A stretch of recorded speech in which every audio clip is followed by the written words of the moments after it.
Hello friends, माय simple recipes या चॅनलवरती तुमचं स्वागत आहे। तर आज मी केक बनवणार आहे। चला तर मग बघूयात रेसिपी। इथे मी बोलमध्ये अर्धा कप दूध घेतले आहे। तर दूध थोडंसं कोमट घ्यायचं आहे।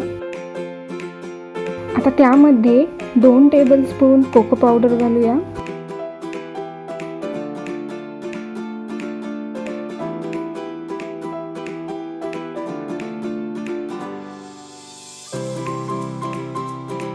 एक टीस्पून व्हॅनिला इसेन्स,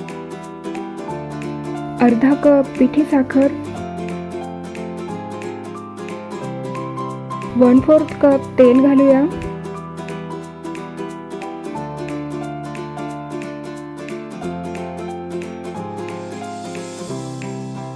आता यामध्ये 1/3 कप किसलेलं ओलं खोबरं घालूया। तर इथे मी हे पॅनमध्ये थोडंसं तेल घालून हे ओलं खोबरं मी भाजून घेतले होते।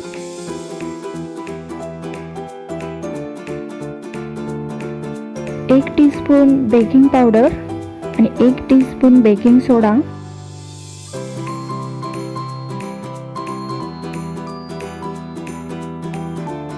हे सर्व मिक्स करून घेऊयात आणि यामध्ये थोडं थोडं करून 1 कप मैदा घालूया।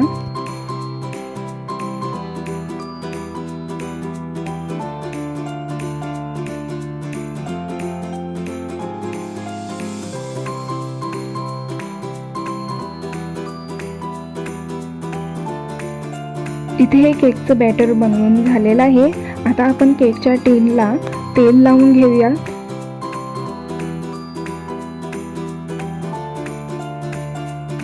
आता केकचं बॅटर या टिनच्या केकमध्ये ओतून घेऊया।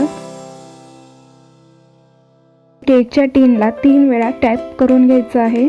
कढईवरती झाकण ठेवून 10 मिनिटांसाठी मीडियम फ्लेमवरती हे कढई मी प्रीहीट करून घेतले होते। यामध्ये हे केक टिन ठेवूयात आणि यावरती झाकण ठेवून 35 ते 40 मिनिटांसाठी आपण हे केक बेक करून घेऊया। इथे हे केक 40 मिनिटांनी बेक झालेला आहे। आपण हे प्लेटमध्ये काढून घेऊया। अशा प्रकारे केक तयार आहे। तुम्हाला माझी ही रेसिपी आवडली असेल तर व्हिडिओला लाईक करा, शेअर करा, चॅनलला सबस्क्राईब करा आणि सोबतच बेल आयकॉनला क्लिक करा। चला तर मग परत भेटूयात अशाच एका नवीन रेसिपीसोबत।